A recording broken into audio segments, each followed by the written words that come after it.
Now speak out.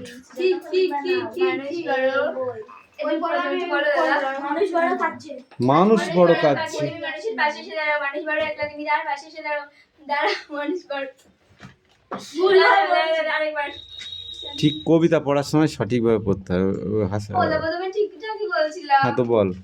না দেখে প্রথমে ভুল বলেছিলাম, বলে দিলাম, তুই সহ্য হলো না। মানুষ বড় কাছে তুমি মানুষের পাশে এসে দাঁড়াও, মানুষ বড় মানুষ ফাঁদে পড়েছে তুমি তার পাশে এসে দাঁড়াও, মানুষ বড় একলা তুমি তার পাশে এসে দাঁড়াও, এসে দাঁড়াও, ভেসে দাঁড়াও এবং ভালোবেসে দাঁড়াও। হয়নি তাহলে তোমাকে সেই সকাল, হ্যাঁ তোমাকে সেই সকাল থেকে মনে পড়ছে, সন্ধ্যাবেলাও মনে পড়ছে, রাতের বেলাও মনে পড়ছে, মানুষ বড় একলা তুমি তার পাশে এসে দাঁড়াও, তারপরে এসে দাঁড়াও, ভেসে দাঁড়াও এবং ভালোবেসে দাঁড়াও, মানুষ বড় মানুষ ফাঁদে পড়ে, মানুষ বড় কাছে তুমি তার পাশে এসে দাঁড়াও, মানুষ বড় একলা তুমি তার পাশে এসে দাঁড়াও। Stand up. বুঝতে পারলাম। বাংলা পড়া পারবি না মানে কি বলতে যাচ্ছিস? কেন মুখস্থ হবে না? দাঁড়াও কবিতাটি কার লেখা? শক্তি চট্টোপাধ্যায় এখানে কাদের পাশে এসে দাঁড়ানোর কথা বলেছে? কেন মানুষের পাশে এসে দাঁড়াতে বলেছে? এই সোনাম বলো, কেন শক্তি চট্টোপাধ্যায় মানুষের পাশে এসে দাঁড়াতে বলেছে? তুই বল, এই কবিতা থেকে প্রশ্ন ধরছি, আমি ঘোড়ার ডিম প্রশ্ন ধরছি। মানুষের পাশে এসে দাঁড়ানো একটা উপকার পায় সেজন্য। শক্তি চট্টোপাধ্যায়, লেখক শক্তি চট্টোপাধ্যায় কেন মানুষের পাশে এসে দাঁড়ানোর কথা বলছে?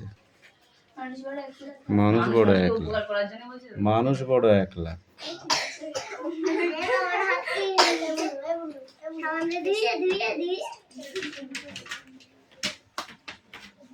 এই বল, স্ট্যান্ড আপ। এই স্ট্যান্ড আপ। কখন কখন কাঁদছে মানুষ? একলা হলে কাঁদছে, ফাঁদে পা দেওয়ার সময় কাঁদছে, তুমি বলো, স্ট্যান্ড আপ। কখন কখন মানুষের কথা মনে পড়ছে? সন্ধে হলে, রাত্রিবেলা।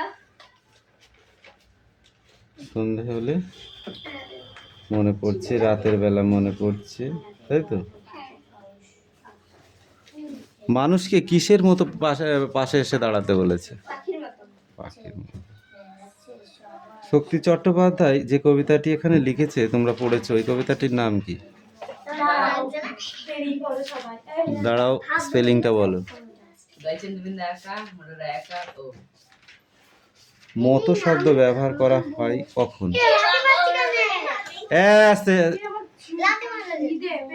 মতো শব্দ কখন ব্যবহার করা হয় বলো? মতো শব্দ কখন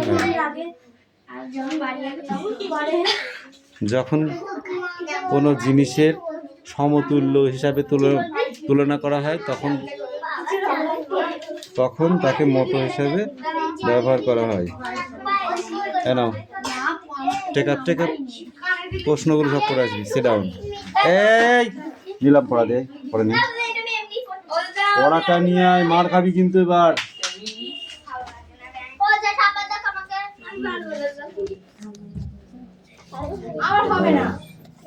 নোট বই হবে না মানে? এই দেখো পেন্সিল, নোটবুক, এই হাতে এই সব ঘরে সব খিলবিল। এর মতো সোজা পড়া দিচ্ছি।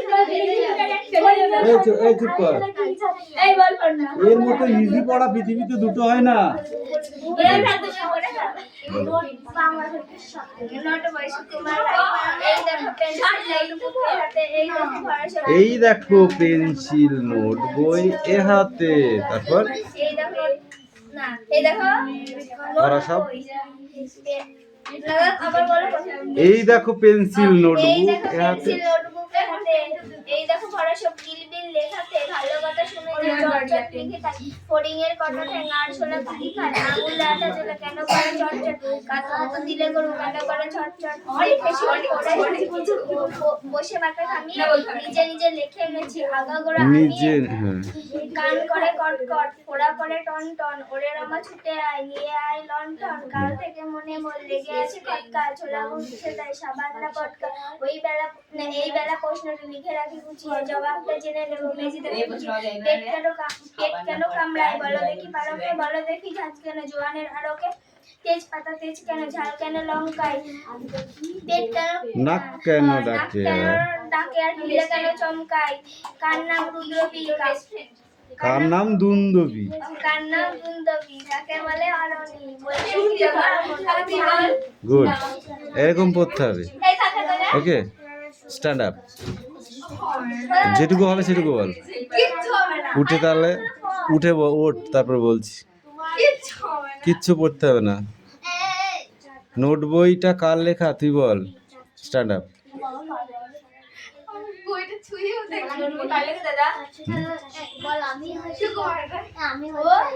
ঠিক আছে দাঁড়া দাঁড়া দাঁড়া দাঁড়া দাঁড়া কাকে কাতু কুতু দিলে ছটপট করে ডোন্ট টক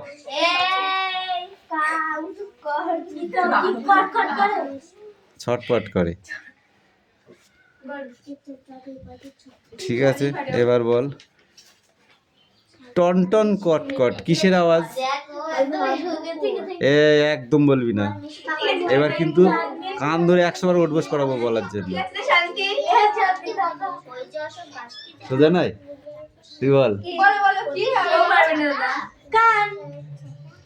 টন টন কট কট কিসের আওয়াজ নিলাম বল কেন পড়লি তো এক্ষুনি পোড়া করে টন টন আর কি কান করে কট কট এতে তো লেখাই আছে আমি তো এক্সট্রা নতুন কিছু ধরিনি বুঝতে পারলি